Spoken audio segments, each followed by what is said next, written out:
Candyman, a podcast where we will not be talking about Daniel Robital, the human name of the horror creation Candyman. In fact, we're going to be talking about Sweet Tooth, the final episode of Season 1. I'm Alex. I'm Justin. I'm Pete. And as mentioned, this is Episode 8, Big Man, the last episode of Season 1 of Sweet Tooth on Netflix. If you haven't watched it, spoiler warning, go watch it. It's great. We're going to talk about all of it now. But a lot of stuff comes together in this episode. A lot of stuff comes to bear. No pun on comes bear. To bear? Okay. Come on. Look at you. How do you have time for puns like that when you're doing all that Candyman research all the time? Yeah, the 5 seconds I take a look at the wiki for Candyman before we get on air is the most frantic 5 seconds of my day. His name. I don't know. What have we covered already? There's not that many Candyman movies. Anyway. Season two, Alex. Oh, geez. I'm tapped out at this point. I got Virginia Madsen, and that's pretty much it that we haven't talked about. And now I talked about her, so You blew it. Blew that. Anyway, this final episode here brings a lot of the threads together. We get a lot of answers about things. Gus gets captured by Abbott by the end of the episode. Jepperd is left for dead, but picked up by Aimee. The zoo is under attack. The hybrids are captured as well. Singh and Rani end up in the zoo. So all of these things are coming together. And meanwhile, we get this huge cliffhanger here at the end where Bear gets a phone working with Judy and actually calls Birdie in, I assume, the Arctic. It said Alaska, I think, on the sign. Alaska. Yeah, there you go. Some frozen place, some very cold place. Well, maybe it's Alaska, Vermont. Alaska can be in the Arctic. I believe the Arctic Circle extends. And before we get to Pete's question, I just want to tease at the end of the episode, because I know this is everybody's main concern. We are going to be reviewing a piece of candy, and we also are going to be determining the winner of the highly coveted syrup cup. So that's very exciting. So look forward to that. But Pete, coveted. First, let's get through the episode so we can get to the candy. What's going on? Yeah, I just wanted to just say you missed something huge in your kind of recap, something that a lot of people have been talking about. Yes, again, I want to remind you that the recap is just very broad strokes of what we're talking about. And now broad strokes. It's a huge stroke, and you missed it, so I'm just trying to bring it up. Alex, okay? You missed his stroke, and Pete's on stroke. Pete's on stroke watch. Yeah, so we got to see Bobby's tunnels, and Bobby don't fuck around. He's messing with TNT. He is like, the guy is, I was blown away by what Bobby's been up to, and frankly, I'm scared of him now. You've really come around on Bobby, huh, Pete? Yeah. And I just want to remind viewers and Pete that, once again, Bobby didn't build those tunnels. Now, let's get into the episode. Actually, I think a more broad thing we could talk about now that we're here at the end of the season. What did you think about Season 1? Justin? I thought it was great. I mean, I feel like the way that they brought these threads together and sort of like paired everybody up with different people that you wouldn't quite expect, I thought was so fun and smart. Like, really caught me off guard. Even the bit with Singh and Jepperd in the elevator and the flashback, all that stuff. They are creating this fairy tale environment in a way that I just didn't expect them to sort of land it so well in this episode. And I really enjoyed the season as a whole. Pete, what about you? Okay, first off, yes, Bobby finally digged the tunnels that he digged was the ones with the dynamite in it. We finally saw the real tunnels. I joked about the other tunnels before, but in this ep, we got to see what he's finally been digging, where they jam all the dynamite. But he's a real crazy Harry character. Go on. What are you, an excavator, Pete? What are you? I'm just saying, like, we finally got the reveal of what Bobby's been up to, and it was crazier than I thought. There's so much to talk about in this episode. Please stop harping. I mean, the Bobby Tunnel Twitter has been lit ever since this season dropped. So, I will say, Pete is speaking to tens of people out there. That's right. You got to rep the 10. Anyways, yeah, I overall just, it was such a magical world that even though I read the comic, I didn't know I would get into it this much. We're spending so much more time with these characters. It's really smart and a lot of amazing, just shots. It's beautifully shot and well put together. And the characters and the casting's just phenomenal. I agree with both of you guys. I thought this was a great first season. This is one of my favorite shows in a really long time, and they really stuck the landing here in the last episode. I was surprised how much of a bow they put on everything, from Jepperd in that first scene coming in and hitting the guys who were vaping, which, by the way, very fun scene, and very, like we've been talking about all along, very reflective of what's been going on in the world outside. I really like that. That felt like a conversation, an exaggerated conversation, but a conversation you'd see on the street literally today. And Rice Darby cameo. The manager from Flight of the Conchords. That's great. Yeah, and I wonder if, because I know they were shooting this in New Zealand under COVID. If they shot the scene under COVID, maybe he was just like, I'm available. Because that was a small role for an actor that I feel like is pretty iconic. What was great was I recognized his voice because he didn't get his stuff ripped up. So it was... I was so happy about that. The casting's phenomenal on the show. Yeah, I can't believe I missed that one. I think it was that he didn't say Brit at any point, which is the main thing that I associate. Do you think it was the same character he was playing from Absolutely. Flight of the Conchords? No doubt in my mind. The motivational posters behind him and everything. Yeah. But I did want to say about the tying a bow thing. I had these mental check-ins with myself throughout the episode whenever there are these crossing of paths like Singh and Jepperd in the elevator, or towards the end of the episode when we find out that Pigtail is actually Bear's little sister, where it's like, is this too much? Is this too much connection? But I think it worked. That was the check-in that I did every time, where it felt like, okay, we keep adding and adding these things that are seemingly coincidental, but I do think they were actually set up throughout the season, and I do think they paid off really well when you think about it. Well, I agree with you because it's a lot of coincidence, but I think the thing that tied it together for me and made it work is, honestly, Jimmy Brolin. I think James Brolin's narration is like... He's like, look, see, I've been talking about family all along, and they're all a big family. There's something about he creates the fairy tale side where it sort of feels like they can be as deliberate as what happened in this episode. See, I wish he had kind of come in with some narration where he's like, oh, wow, that's quite a coincidence. I don't know. I thought the use of the crossing over was perfect. Like, Big Man needed a pep talk, and like Dr. Singh came through huge in the elevator, and I thought it was like such a nice thing of like, that's what family's about, is when people need you, you're there for them. And like the fact that Dr. Singh was there for Jepperd so he didn't make a horrible decision that would haunt him for the rest of his life. It was just so great. And I didn't want to hate. I was just root so hard, and I was like, no, you go back up there. Like, oh, unbelievable. And it's so great how Singh is there for that lizard hybrid when he goes to cut his... Come on, that was man. Brutal. Oh, absolutely that brutal. Poor lizard kid. Well, we've talked. Let's jump in and talk about Singh's arc here a bit, because we've not gone back and forth. Is probably the wrong way to say it, but certainly debated or talked about what is happening with Singh and where he is going and how dark of a place he's going to go to. And he doesn't so much straddle that line as cross that line, I would argue, by the end of this episode, where it's great that he doesn't dissect Gus. I'm very happy about that. But the fact that he has made peace with, well, this gecko boy doesn't talk. He's not trying to sell me car insurance or anything. So I feel comfortable dissecting his brain. That's cool with me because I'm going to save my wife.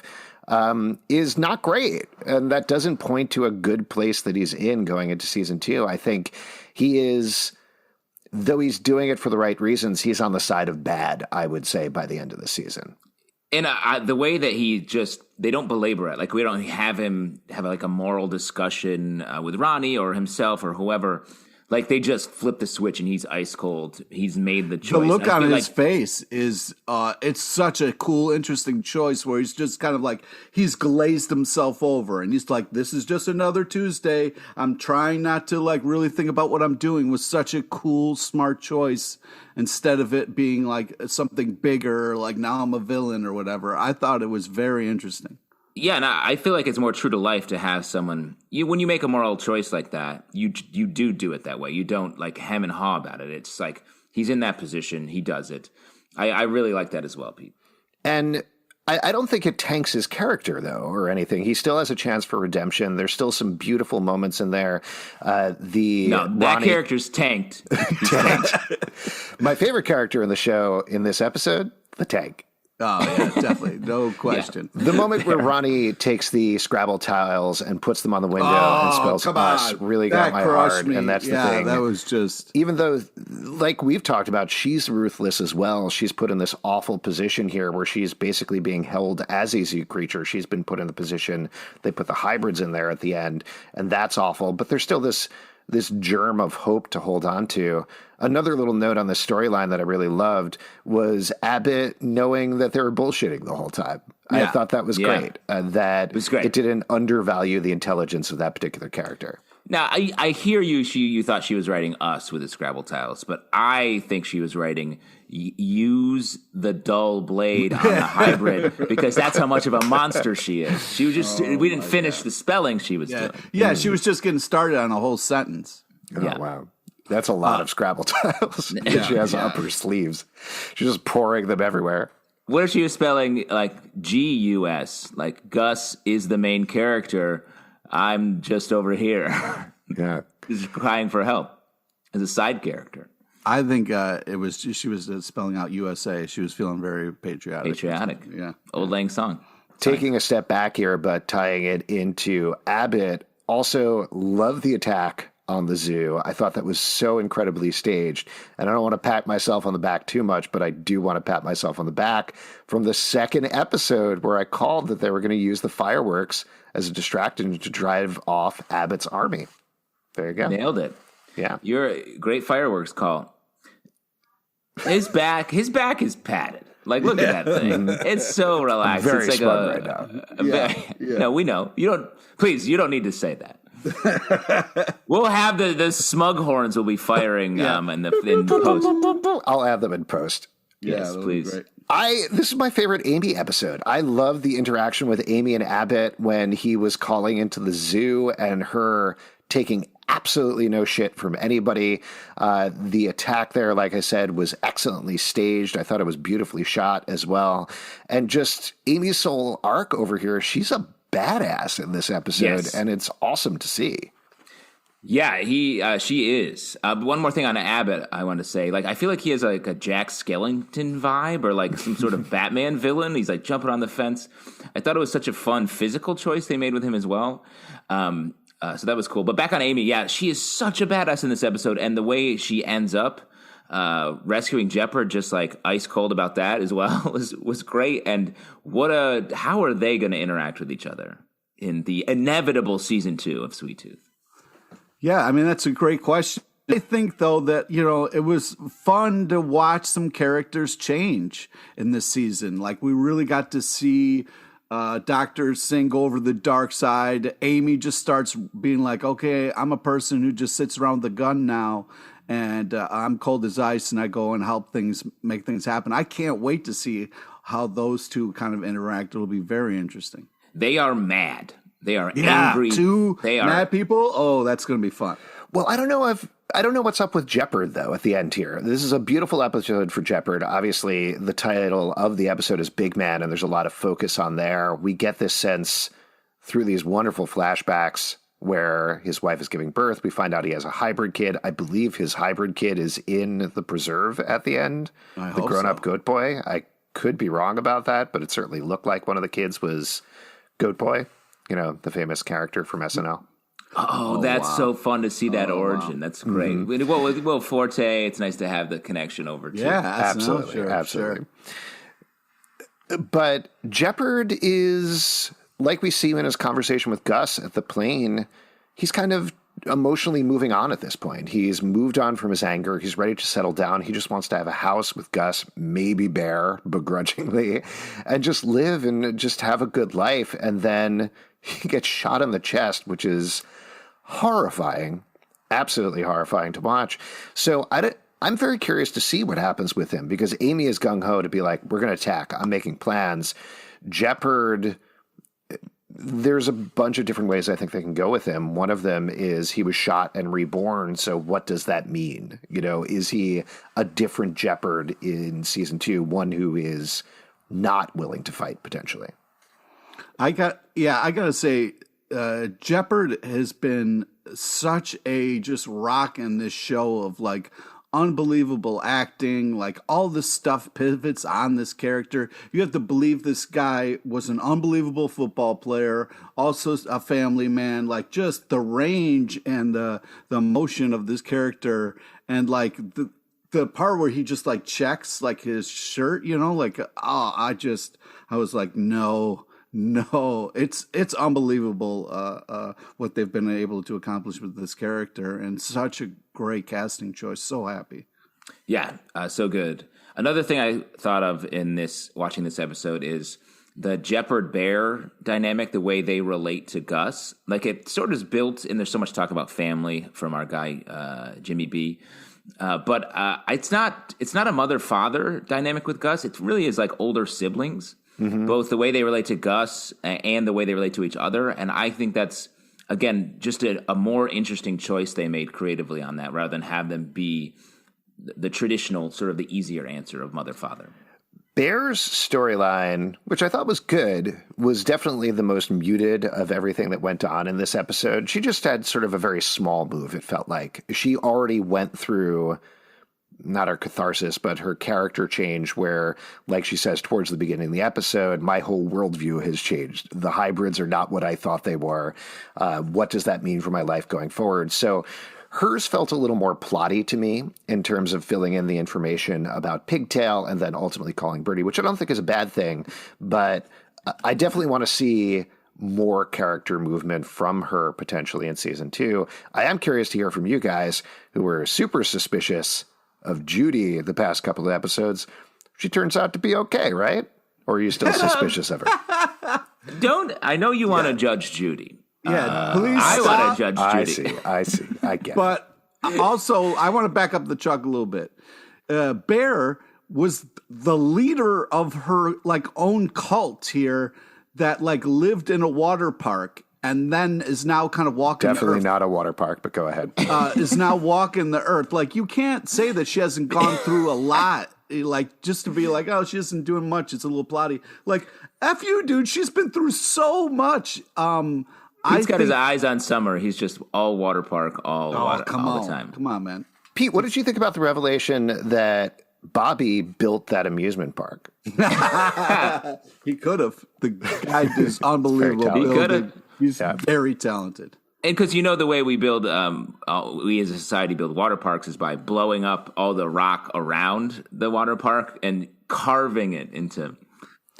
This is a very little note, but I loved the pacing of the end of the episode. That last scene in the preserve with all the hybrid children. I've now watched the episode a couple of times, and I like legitimately get choked up every time Gus and Pigtail hug. Just the way that shot is done. That group hug is my God. It completely gets me. The smile the kid had and the lighting, the way he's glowing. It's unbelievable. It's fantastic. It's gorgeously shot. It's absolutely beautiful. It brings home everything that we've wanted out of this season, and it gives Gus a new purpose going into season 2. Perfect ending. And the fact that they don't do a mid-credits or end-credit sequence, but they just do this quick dip to black, so that's the end of the season.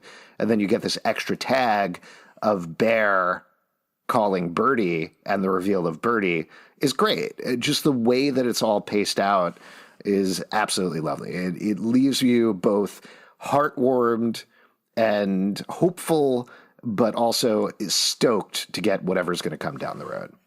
Yeah. And tanked. And don't forget, they get tanked. Straight up tanked, man. Yeah. I'm straight up tanked for this episode. Better getting horsed. You got to get tanked. Yeah. That's the opposite. Pete's been pitching that. Getting tanked? Yeah, it's a companion. It's an after show. Get horsed plays, and a half an hour later, like, have you gotten horsed? Time to get tanked. See, I feel like I always get tanked and then I get horsed. Oh, okay. Because I'm not. We'll have to talk to the network. Not going to specify which one, but we'll talk to them. It's our personal network. What do you think, Birdie? How is Birdie going to affect season 2 or season 3 of this show? I imagine she's looking for the cure, right? Like, that's what she did. We speculated a couple of episodes back that maybe she was heading off to find Gus, but I think it's now pretty clear that she headed back to wherever they found these microbes, this virus, whatever it was in the ice to begin with, and is trying to either find them again, find some new ones, some sort of way of stopping this virus. Because the other big tease that we get from the Abbott storyline is they believe there's a new wave of the sick coming. Potentially it's going to mutate. He wants the cure from Singh, but I think Birdie is probably the one who is more able to actually find that cure, potentially. Yeah, because she potentially invented it. Right. So she better than a random doctor working in a zoo. Right. Yeah, I mean, I want to go back to a little bit to the Gus moment there where you go from, when there's this really nice moment between Jepperd and Gus, and then like Gus reveals like, yeah, hey, I was using that old walkie-talkie thing there. And it's just like, oh no, it's all over. And so like to kind of go from that lull to that high of the group hug, to pull that off is really impressive. It gets really dark towards the end there. Yeah. Super dark. Yeah. That's why flyers are so dangerous. Like, you can't have flyers with all that information flying around because things change. Flyers need to vanish. They need to vanish like Snapchats. When I'm walking along on the street and I see a bunch of flyers on a telephone pole or something, I look around because I'm scared that there's going to be a boom. Oh, wow. Yeah. Here comes the boom. Yeah. And Alex, when you're there, you should pull one of those tabs and learn guitar. You should learn guitar from Dan. Dan is a good guy. Dan will teach you guitar. I did actually want to call out, I love/hated the line, big man, I heard a boom. I don't know, it was like a perfect little Gus line that stuck out to me for some reason. And then you have that horrible moment where, for a quick moment, I thought maybe Jepperd heard the boom and had a heart attack. Until I realized, that's what I thought too. Yeah. Because he just and then he's down. I was like, oh, yeah, I'd be stressed too. That's a henchman with a good shot, whoever got big man. They got me too. I really thought maybe they were going to kill Jepperd because, I don't know, he was lying in that field for a while before Aimee found him. Yeah. And he was so convincingly dying that the bad guys were like, yeah, we got him. Yeah, he's dead. He's done.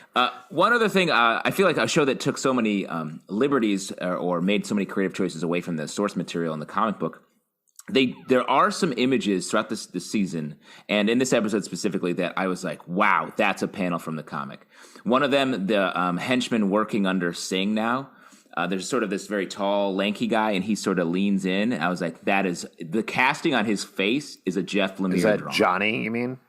Yeah, maybe I don't know the name, but it's the guy with kind of like sort of a very light mullet that we've seen in previous episodes. Yeah, I think his name is Johnny. Yeah. You're totally right. He absolutely looks like a Jeff Lemire character.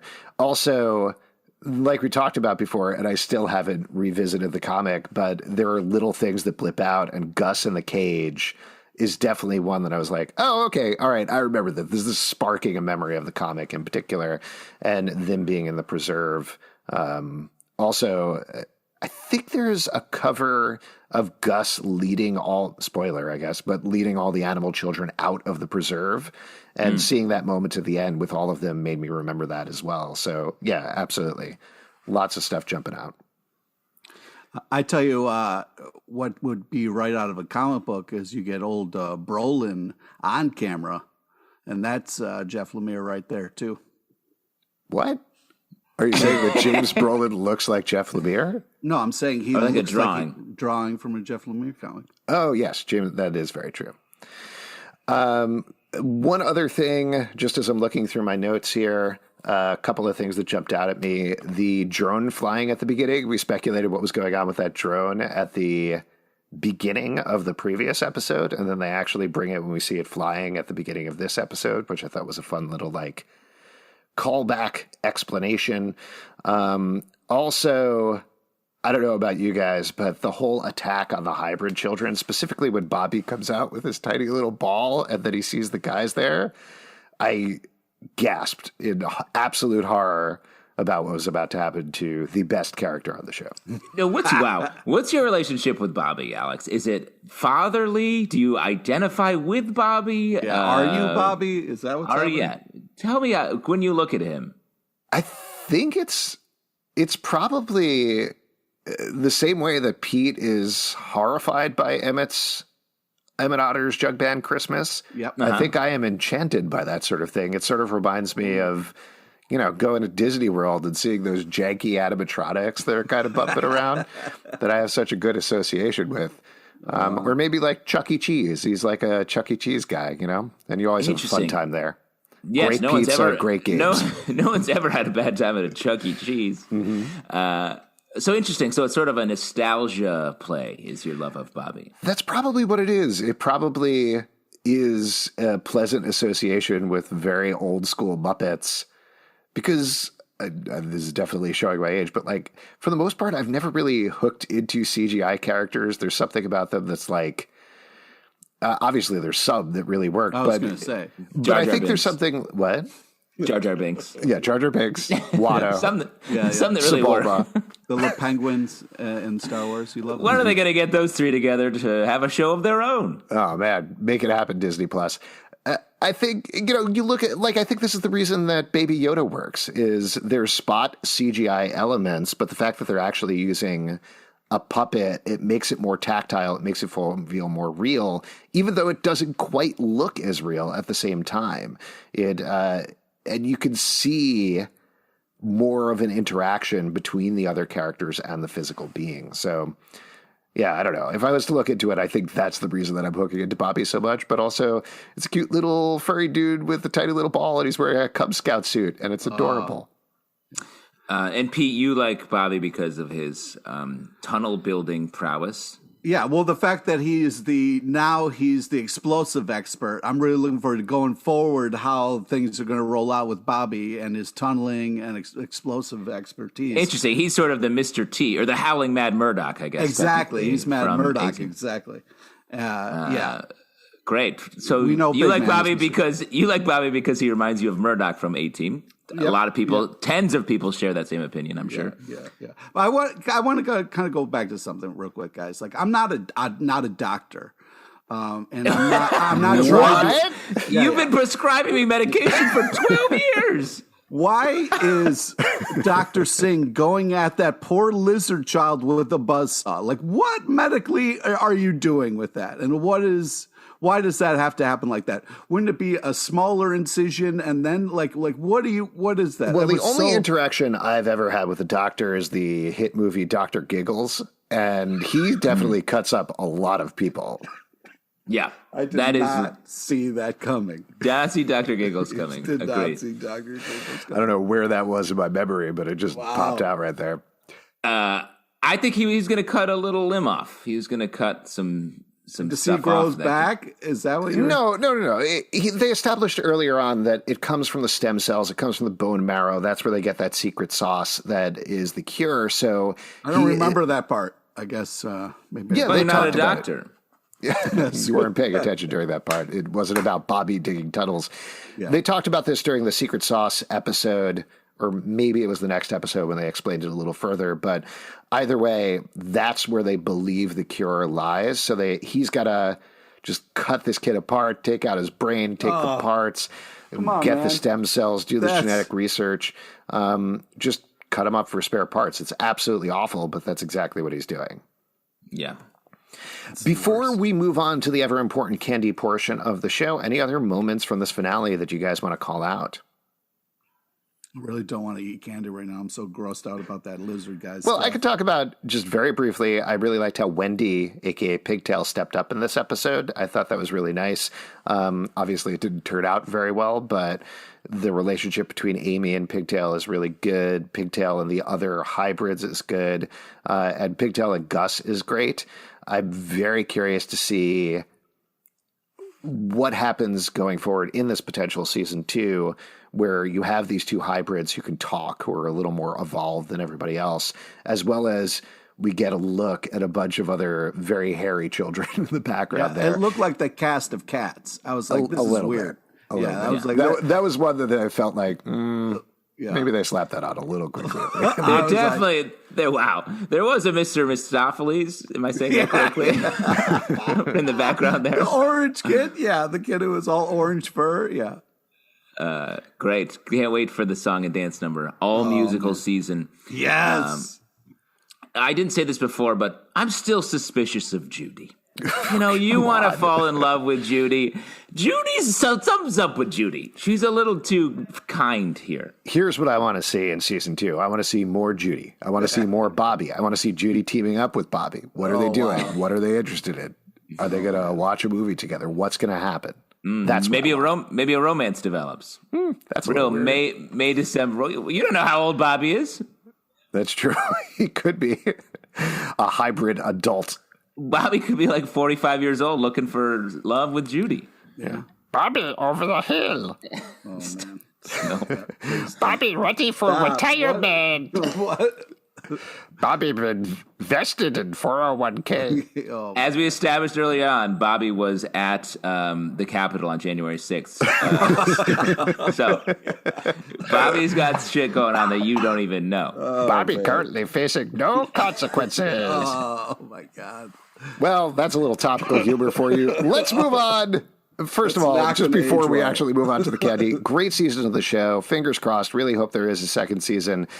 Clearly, it's been at as we tape this, the top of the Netflix trends for a solid week. I think it's been number one, which is well deserved, but absolutely wild. So very excited. Good reviews. People like it.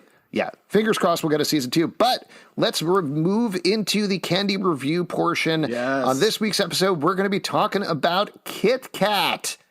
Yes. Now, I got this Kit Kat at my local store, my local bodega. Should I be alarmed that it features a Santa on it? Wait, what? Hold it up. That's some sort of... That's old candy, well, it is bro. June.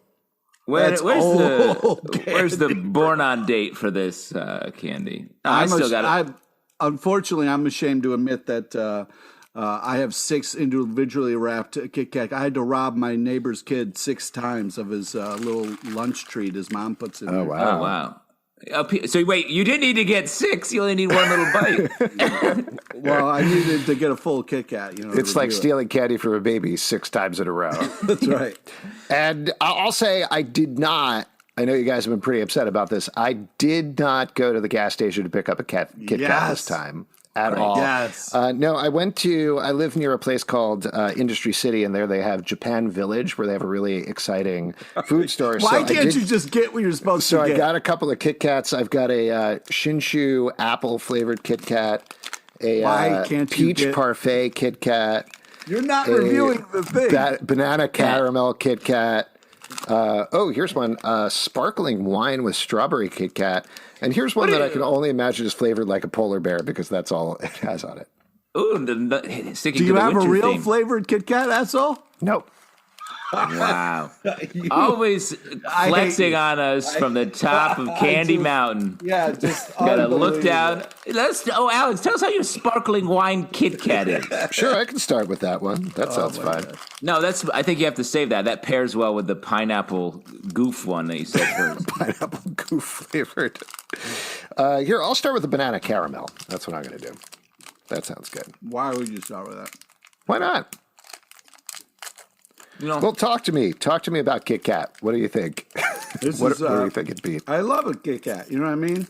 It's simple. Yeah. You know what you're getting every time. It's a light kind of treat where you got the wafer, makes it not as heavy. That's why I don't like a Snickers. It's too much fucking shit to eat. You don't do much shit to eat. Snickers is the king of candy bars. I said it from the jump. Snickers is if you miss a meal, you have a Snickers. Candy is a treat. It's a light little in between thing that's like, So this is pretty good. This is basically like a basic Kit Kat with sort of a banana like creme brulee. Nobody cares. Scent to it. Oh well. You were supposed to get a Kit Kat and you didn't. What do you think about? We talked about this on the podcast before, I think, but what do you think about the fact that you get 2 Kit Kats or potentially 4? 4. The normal pack has 4. I have 2 tiny ones. Yeah.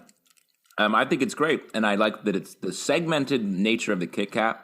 It's the best version of it. Like the Hershey bar, with the way you break that, it's always like jagged and shit. You can't break a Snickers except by slowly eating it with your mouth because it's the best. Nope. So I like the break. I like the wafers as well. It's Pete. What you said earlier, like I feel like biting into this Kit Kat is like taking a bite out of a gecko boy's leg. With a, I gotta try. Oh, this smells good. My Joe could die one of these days, Justin. I gotta have the Shinshu apple now. I couldn't care less. sorry, Alex. I'm gonna duck out until you finish your private candy tasting. That you're Yeah, doing here. exactly. This is really good. This one is good. Do you guys like apple stuff? You like Apple apples? stuff. Well, I'm a big fan of apple candy, so I think that's why I lean Do towards you this like more than- apples? Yeah, I like apple. I got Oh, a we should have number. reviewed apples on this show. Oh, man. okay. You're that guy at Halloween. Here's, I got her I'll number. tell you How what. you like those apples? There was a Halloween where we stopped by a house and the house was giving out wrap sticks of celery. And for which seemed terrible to me, but my daughter loved it and asked for celery like the entire year afterwards. She was like, that was the best. Oh, I love that so much. More celery, Nature's- please. Nature's candy. Very weird. Don't raise It is weird. What's up with her taste buds? I don't know. Celery's nature's toothbrush. Doesn't get it for me. All right, one more. I'm gonna try the sparkling wine with strawberry one. We'll see. Just to kind of finish up here. What a way to kick off our day. Ooh, this one has white chocolate. I already don't like it. Kit Kat from start to finish is just glorious. It's just so delicious Oh, and this is light. terrible. Let me throw it out there. I'm going to put Kit Kat Oh, my right God. underneath Snickers. Wow. Oh, God. What happened, Alex? I don't know. There's something you about that. poisoned It's like eating something rotten or mold. Oh, Like well, a I don't like lizard. that at all. That's terrible. The apple one was about- the best one, but this What was it? sparkling wine with strawberry, god awful. Huh. So with absolutely strawberry. disgusting. That's disgusting. It's terrible. Don't ever eat that. Yeah. All right, so we've tasted Kit Kat, some of us at least. Yeah. So now, good. what? I said it's good. It's right underneath Snickers in my power ranking. Yeah, it's a good one. It's a very good one. But it is time now to determine who is going to be the winner of the coveted syrup cup from season 1 of Sweet Tooth. So real quick, I'm going to read off each of the candies that we reviewed so far on the podcast. We've done Snickers, Three Musketeers, Twix, Sour Gummy Worms, sort of, Reese's Peanut Butter Cups, Twizzlers, Milky Way, and now Kit Kat. So of those choices, Justin, we'll start with you. Why don't we do this? You can say what your number one choice is, go to bat for it very briefly, and then if there's any rebuttals, we can kind of jump in there. Justin, Nice. you want to go first? I would love to. The chair recognizes himself. Oh my God. You just I- referred to yourself as a chair? I'm the chair of the Candy Senate. No way. The Snickers. I've said it from the beginning. You have not swayed me a bit with your also ran candy bars. A Milky Way is the shadow of a Snickers. Don't come at me. It's like a Snickers. This is it's a supposed to Sni- be a why Snickers. Don't come at me. Stick to the topic, chair. The only the only way I know how to compliment something is by You don't want the lowering smoke. everything around it. Oh, I want whatever garbage smoke you're gonna put out there. What like nougat based shit you're gonna try to get into our mouths. Snickers has it all. Like you said, Pete, it's a full meal. It's something It's you too can much. it's something you can take home to your family. it's, Something you can Candy is not a meal. You shouldn't have it so jammed up with shit you can't eat anything else. You got to go to bed afterwards. It's too much shit in there. You I can't have to go to enjoy it. bed. I'm with Pete here. I got to be honest. Snickers is way at the bottom of my list of the things that we were Wow. Are you telling me I have If to go to I'm bed? like on a if I'm like starving on an island, I want a Snickers because I'll get all that shit in me. But otherwise, I want to enjoy things at a nice combination of flavors. Not like Yeah, and the everything nice thing about jammed stranded in on a one. desert island is they've got those Snickers trees everywhere. Yeah. Dropping It's a- Snickers. Stranded on a desert island. The chair rests his case. All right, okay, Pete, sure. over to you. What is your choice for First, the number I one would just candy? like to. My choice is Milky Way because What? Shut up! Get out of here. Bad There's no choice. reaction time. The There worst was no choice. reaction when Justin did his thing. Shut up. You and yelled let the me entire talk. time. Yeah, you shouted. You're like desert island. It's okay, and I'm like, what? That has nothing to do. All right, listen. I don't care what you guys think. I love a Milky Way because I love caramel. All right, I love a light caramel Snickers. in my. Yeah, with all this other shit where you can't really taste it. The nougat is a nice thing for the caramel to float on top of. It's like a little pillow of nougat with caramel there and then chocolate. It's the perfect combination. It's light. It's delicious. It is just a nice treat. And a Snickers is too much. It's enjoyable, but it's just too much. When I think of candy, when I think of having a treat, something that is light and delicious and just melts and just, it's Snicker bar. You're like, you can't eat it frozen. It's so hard to bite into frozen. You can't eat it frozen? It's just too much. It's just too much. It's great. I want less out of life. I want to have a nougat. Light. Yes, I want to have a nougat life. Three Musketeers, Milky Way, and Snickers are basically the same candy bar. You just add one thing each time. Exactly. So that's how close to greatness it is. All right. That's fine, Pete. Bad choice. Here's my choice. Honestly, this was a little bit of a toss-up because I liked a lot of the things that we reviewed as we've talked about some of my favorite candies here for different reasons. I was very close to choosing Reese's Peanut Butter Cups, which is definitely one of my go-tos, particularly when it comes to holiday times. I always grab a sack of whatever. Grab a sack? Grab a sack. Let's not harp on that too much. Right. No, but holiday time, you grab a sack. I know you're going to rip on me for this. The one I'm going to go with is sour gummy worms. And the reason, even though... Oh, shocker! Oh, wow. And your fruit cup that you had, then that weird-ass fruit cup. Even though I got that poison cup from the deli, that was the one that I kept going back to. That was the one that I was like, well, I'll just have one more sour gummy worm here. And they were really good. Like, they were the classic neon sour gummy worms, and they were delicious. So that's going to be my number one choice. Okay, so now we have to just the three of us agree on which one's is the winner. All right, let's say it. 1, 2. No, I don't think we're ever going to agree. So I'll tell you why. That is right. I'll tell you why. You don't think we're going to agree? Yes, let's convince us to like Snickers, the worst candy bar. Justin, go ahead. Snickers well, is first definitely off, it's not the worst candy bar. Exactly, it's not the other worst. Ones. If you've missed a couple of meals, have a Snickers bar. If the other candy bars you were pitching that are like whatchamacallit, or it's like put some effort into your candy.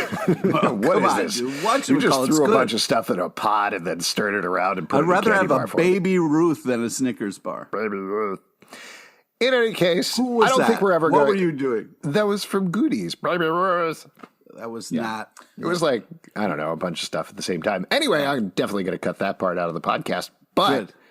Please do.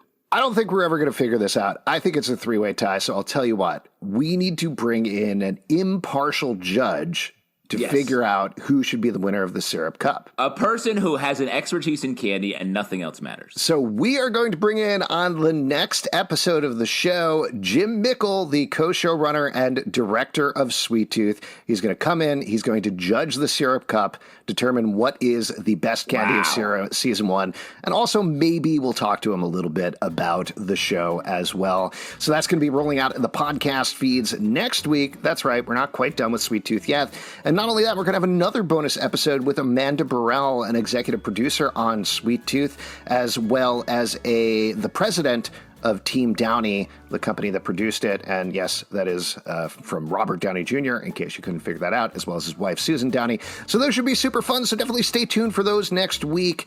In the meantime, if you'd like to support the show, patreon.com/Comic Book Club. Also, we do a live show every Tuesday night at 7 p.m. to Crowdcast and YouTube. Come hang out. We would love to chat with you about Sweet Tooth.